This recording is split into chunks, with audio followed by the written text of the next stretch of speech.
ବର୍ତ୍ତମାନ ବେଶୀ ପଇସା ହେଇଯିବାରୁ ଲୋକ ପଇସାର ତ ଜାଣିଛନ୍ତି, ପଇସା ଅତି ଲୋଭ, ପଇସା ବେଶୀ ହେଲେ ଲୋଭ ନେଇଯାଇଛନ୍ତି ଲୋଭରେ। ମିଲେନିୟମ କମ୍ୟୁନିକେସନ କେବୁଲ ଟିଭି ସଂସ୍ଥାର ଅଂଶୀଦାର ଟଙ୍କାକୁ ନେଇ ଏସ୍ପିଙ୍କ ଦ୍ୱାରସ୍ଥ cable operator. Brahmapur millennium network ସଂସ୍ଥାର ପ୍ରାୟ 27,27,800 ଟଙ୍କାର ସମସ୍ତ ଅଂଶୀଦାରଙ୍କ ମଧ୍ୟରେ ସମାନ ଭାବେ ବାଣ୍ଟିବା ଦାବି କରି ଚଳିତ 15 ତାରିଖରେ ପ୍ରଥମେ ବ୍ରହ୍ମପୁର ଟାଉନ ଥାନାରେ ଦ୍ୱାରସ୍ଥ ହୋଇଥିଲେ ବହୁ କେବୁଲ ଅପରେଟର। ଟାଉନ ଥାନାରୁ କୌଣସି ପ୍ରକାର ସୁଫଳ ନ ମିଳିବା ଅନୁଭବ କରି ଆଜି ବ୍ରହ୍ମପୁର ଏସ୍ପିଙ୍କୁ ସାକ୍ଷାତ କରିଥିଲେ। ସଂସ୍ଥାର ମୁଖ୍ୟ ଦାୟିତ୍ୱ ତୁଲାଇଥିଲେ ସଞ୍ଜୟ କୁମାର ମାଝୀ, ପ୍ରଦୀପ କୁମାର ପୃଷ୍ଟି, ୟୁ ରାମାରାଓ ଏବଂ ପ୍ରବୀର କୁମାର ପାତ୍ର।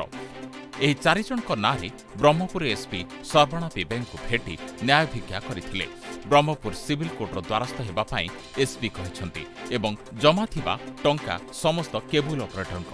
ତେଣୁ ଏଥିଲାଗି ଆମେ ଆଇନର ଲଢ଼େଇ ଲଢ଼ିବାକୁ ପ୍ରସ୍ତୁତ ଅଛୁ ବୋଲି ଗଣମାଧ୍ୟମକୁ ସୂଚନା ଦେଇଛନ୍ତି cable operator Santosh Kumar Sahu. Santosh Kumar Sahu, Brahmapur local cable operator. କଣ ଥିଲା ଆଜ୍ଞା ଟାଉନ ଥାନାରେ ଯିବାର କାରଣ ଆମର ଏଇ ଥିଲା, ଆମର ମିଲେନିୟମ କମ୍ୟୁନିକେସନର 72 ଜଣଙ୍କର ଗୋଟେ ଲୋକାଲ ଚ୍ୟାନେଲ ଚାଲୁଥିଲା। ସେଥିରେ କିଛି ଆଦାୟ ଖର୍ଚ୍ଚ ମଧ୍ୟ ହେଉଥିଲା। ଆଦାୟ ଟଙ୍କାକୁ କିଛି ଅଂଶ ବାଣ୍ଟିକିରି ବଳକା ଟଙ୍କା 4 ଜଣଙ୍କୁ ଆମେ ବାଛିଥିଲୁ।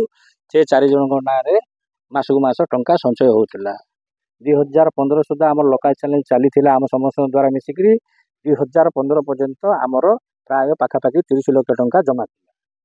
2015 ପରଠୁ ଆମ ସହ ବିଭିନ୍ନ ପ୍ରକାର କମ୍ପାନୀ ଅନ୍ୟ ଲୋକ ଯାଇକିରି ଲୋକାଲ ଚ୍ୟାନେଲର ପ୍ରଭାବ କମିଗଲା ଏବଂ ବିଜନେସ୍ ମଧ୍ୟ ବନ୍ଦ ହୋଇଗଲା। ସେଇ ଟଙ୍କା ଆଜି ପର୍ଯ୍ୟନ୍ତ 2025 ପର୍ଯ୍ୟନ୍ତ ସେଇ 4 ଜଣଙ୍କ ନାମରେ ହିଁ ଥିଲା। ମଝିରେ ମଝିରେ ଆମେ ମାଗିଲା ସମୟରେ ନା, ଏଇ ଟଙ୍କା 4 ଜଣଙ୍କ ଭିତରେ ଡିସ୍ପ୍ୟୁଟ୍ ହେଇଯାଇକିରି କେସ୍ ପତ୍ର ଲାଗିଛି ବୋଲି କହିଲା। କେସ୍ ଛିଡ଼ିଲେ ଆମେ ଆପସ ମିଶିକିରି ସମାଧାନ କରି ସମସ୍ତଙ୍କୁ ଟଙ୍କା ବାଣ୍ଟି ଦେବୁ।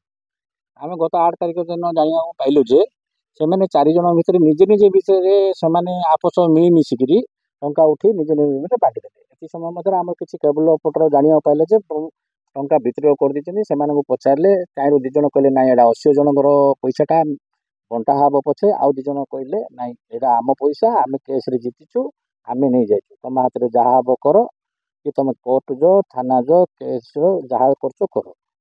ଠିକ୍ ଅଛି ଆମେ କହିକିରି ଆମେ ଟାଉନ ଥାନାରେ ଗୋଟେ ଅଭିଯୋଗ ଆକାରରେ ଦେଇଛୁ। 420 କେସ୍ ଦେଇଛୁ ଟାଉନ ଥାନାରେ। ଟାଉନ ଥାନାରେ କହିଛନ୍ତି ତଦାରଖ ଚାଲିଛି, ସେ ବିଷୟରେ ଆମ ହେବ। ଆଉ ତମେ ଯଦି ତ ସିଭିଲ କେସ୍ ହେଉଛି, ଏଇଟା ଆପଣ ଲୋକ ଅଦାଲତ ଆଉ ଇଏ ଆମର ସିଭିଲ କୋର୍ଟ ଯାଇକିରି ଏଇଟା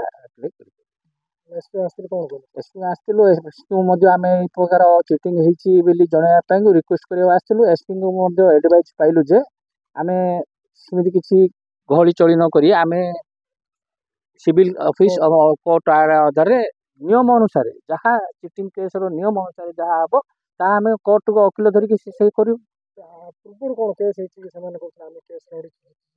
କିଛି କେସ୍ ହବାର କିଛି ଧାରଣା ନାହିଁ। ଆମକୁ କୌଣସି ପ୍ରକାର କାଗଜ ପତ୍ର ଦେଖେଇନି, କିଛି ନା କେସ୍ ନମ୍ବର ଅଛି କିଛି ନାହିଁ। ପାଟିରେ ଖାଲି ଆମକୁ ସଞ୍ଜୟ କୁମାର ମାଝୀ କହୁଥିଲେ ଯେ ସେମାନେ 3 ଜଣ ମିଶିକି ମୋ ଉପରେ କେସ୍ ଦେଇ ଦେଇଛନ୍ତି, ଓକିଲ ପାଖରେ କେସ୍ ଦେଇଛି, କୋର୍ଟରେ ପଇସାଟା ଷ୍ଟେ ରଖିଦେଇଛନ୍ତି। ଏସବୁ ଚୋଛା କଥା। ଏସା ସବୁ ସେମାନେ ମନଗଢ଼ଣ ଗୋଟେ ଗପ। ଏଇଟା ଟଙ୍କା ଧୀରେ ଧୀରେ କେବୁଲ ଅପରେଟର ୟୁନିୟନ ଲୋପ ପାଇବାକୁ ଲାଗିଲା। ସେମାନେ ଦେଖିଲେ ପାଖାପାଖି କୌଣସି ୟୁନିୟନ ନାହିଁ। ଏ ପଇସା ନ ବାଣ୍ଟିକିରି ଆଉ ଏଥର ପଇସା ଆମେ ପୁରା ନେଇଯିବା। କମ୍ୟୁନିକେସନ ତ ସରିଗଲାନି, ମିଲେନିୟମ କମ୍ୟୁନିକେସନ ସରିକି ତ 2-4 ବର୍ଷ ବନ୍ଦ ହେଇଗଲାନି। ଆଉ କାହିଁ କାହା ଦେବା, ସେମାନେ ନେଇଯାଇଛନ୍ତି। ଆଉ ପ୍ରକୃତରେ ପଇସାଟା ସେମାନେ କୌଣସି କେସ୍ ଦେଇନାହାନ୍ତି କି କେସ୍ ନମ୍ବର ମଧ୍ୟ ଆମକୁ ଦେଇନାହାନ୍ତି। ଯେତେବେଳେ ନମ୍ବର ଦେଇନାହାନ୍ତି ଆମେ କେମିତି ଜାଣୁ କେସ୍ ହେଇଥିଲା? ଯଦି କେସ୍ ହେଇଥିଲା, କେସ୍ ଜିତିଥିଲା ତ ଅଶୀ ଭାଇ ଡାକି କହିଦ ଆମେ ଜିତିଲୁ, ସେଥିରେ କିଛି ଅଧିକାର ନାହିଁ। ଠିକ୍ ଅଛି, ଅଶୀ ଭାଇ ମାନିଥାନ୍ତେ। କୋର୍ଟ ଅର୍ଡର ତ ମାନିବାକୁ ବାଧ୍ୟ। କେତେ ବଡ଼ ଲୋକ ହେଲେ ମଧ୍ୟ କୋର୍ଟ ଅର୍ଡର ମାନିବା ବାଧ୍ୟ। ଯଦି ଆଜି ଆମ ଟାଉନ ଥାନାରେ ଡାକିକିରି କୋର୍ଟ ଅର୍ଡର ଦେଖେଇଦେଲେ ମଧ୍ୟ 80 ଲୋକ ଭାଇକି ଆମେ ଜାଣିବୁ ସେ ପଇସାଟା ତମର। ହଁ, କୋର୍ଟ ଅର୍ଡର ଦେଇଛି ପାଇବେ। ଠିକ୍ ଅଛି ଆଜ୍ଞା। କିଛି ପ୍ରୁଫ୍ ନାହିଁ। ସେମାନେ ଆଜି ମଧ୍ୟ ଦେଖେନି। ଆମ ପାଖରେ ଖାଲି ପ୍ରମାଣ ଅଛି। ଗୋଟେ ଫାଇଲଟି ଧରିକି ବୁଲୁଛନ୍ତି, ପ୍ରମାଣ ଅଛି।